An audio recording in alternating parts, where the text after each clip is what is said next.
दोस्तों, धान खरीदी मुद्दे को लेकर पूर्व सीएम भूपेश बघेल जी ने सड़क से लेकर सदन तक साय सरकार के खिलाफ मोर्चा खोल दिया है। इसी बड़ी खबर के बारे में हम इस वीडियो के अंदर विस्तार पूर्वक चर्चा करेंगे। इसलिए दोस्तों, आज का वीडियो बहुत ही महत्वपूर्ण टॉपिक होने वाला है, इसलिए इस वीडियो को आप अंत तक जरूर देखिए और प्रदेश के किसान भाइयों से जुड़ी इस अति महत्वपूर्ण मुद्दे को बारीकी से समझने का प्रयास कीजिए।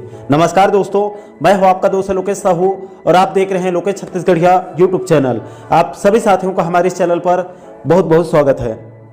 दोस्तों, जैसे कि आप सभी साथियों को पता होगा कि प्रदेश में 14 नवंबर 2024 से धान खरीदी शुरू हो चुकी है और 31 जनवरी 2025 तक चलने वाली है।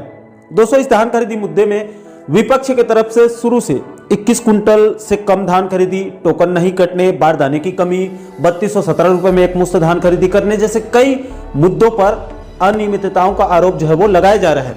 दोस्तों, इसी कड़ी में धान खरीदी मुद्दे को लेकर खुद पूर्व सीएम भूपेश बघेल जी ने साय सरकार के खिलाफ मोर्चा खोल दिया है।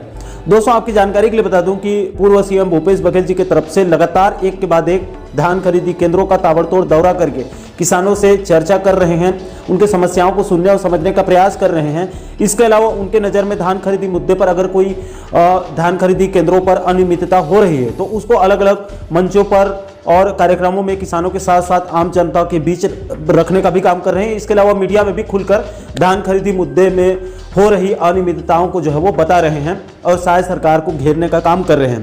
दोस्तों, इसी कड़ी में कल 16 दिसंबर से छत्तीसगढ़ विधानसभा का शीतकालीन सत्र भी शुरू हो चुका है, जो कि 20 दिसंबर 2024 तक चलने वाले हैं। इसमें 4 बैठकें भी होंगी और जनता के मुद्दों को लेकर सरकार को घेरने का और सवाल पूछने का ये बहुत अच्छा अवसर होता है, बहुत बड़ा मंच होता है।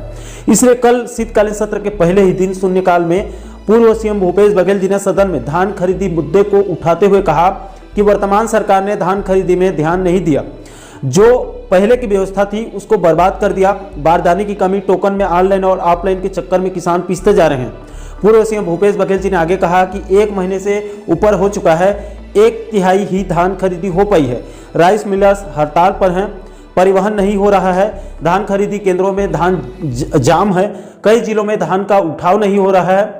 इस पर अपने सरकार का बचाव करते हुए फिर इधर बीजेपी विधायक अजय चंद्राकर जी ने पूर्व सीएम भूपेश बघेल को जवाब देते हुए कहा कि स्थगन अभी स्वीकार नहीं हुआ है तो भूपेश बघेल कैसे भाषण दे रहे हैं। चंद्राकर के इतना कहते ही सदन में पक्ष और विपक्ष के बीच में नोकझोंक शुरू हो गई और सदन में जबरदस्त हंगामा हुआ, जिसके बाद विधानसभा अध्यक्ष डॉक्टर रमन सिंह जी ने इस मुद्दे पर बाद में चर्चा कराने का आश्वासन दिया और हंगामा को शांत करने की कोशिश किया गया। दोस्तों, इसी धान खरीदी में हो रही अनियमितताओं को लेकर पूर्व सीएम भूपेश बघेल जी ने कल ही ट्विटर एक्स प्लेटफॉर्म पर एक पोस्ट करके किसानों के मुद्दों पर सड़क से लेकर सदन तक ऐलान जंग का बड़ा ऐलान कर दिया है। दोस्तों, इस मुद्दे को लेकर पूर्व सीएम भूपेश बघेल जी ने अपने पोस्ट में लिखा है कि डबल इंजन का धान न खरीदने का षड्यंत्र।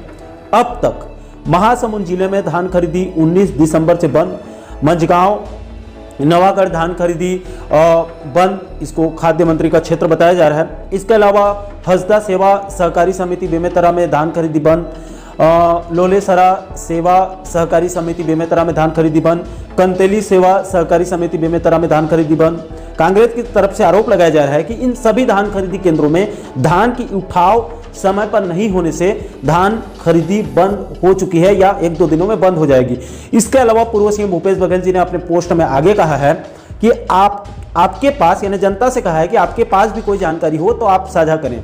भाजपा सरकार धान न खरीदने के षड्यंत्र में सफल हो रही है। हम किसानों से ठगी नहीं होने देंगे, जरूरत पड़ी तो सड़क पर भी उतरेंगे।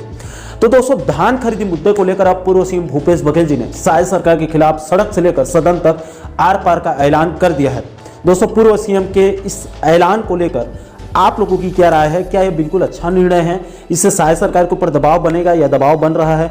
और क्या धान की जमाव धान खरीदी केंद्रों पर ज़्यादा हो जाने की वजह से क्या आप लोगों के धान खरीदी केंद्रों पर भी प्रतिदिन धान खरीदी हो रही है या फिर आपके धान खरीदी केंद्र को भी अभी बंद कर दिया गया है? इसके अलावा धान खरीदी मुद्दों पर और कोई आपकी समस्या है, कोई सवाल है तो भी आप इन सभी मुद्दों को लेकर नीचे कमेंट बॉक्स में अपनी प्रतिक्रिया, अपना फीडबैक आप लोग जरूर साझा कीजिएगा।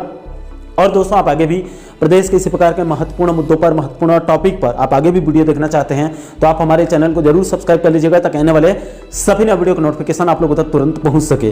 दोस्तों अभी के लिए फिलहाल इस वीडियो में इतना ही, मुझे दीजिए इजाजत। मैं मिलता हूं आपसे एक और महत्वपूर्ण मुद्दे के साथ, महत्वपूर्ण टॉपिक के साथ। तब तक के लिए जय हिंद, जय छत्तीसगढ़।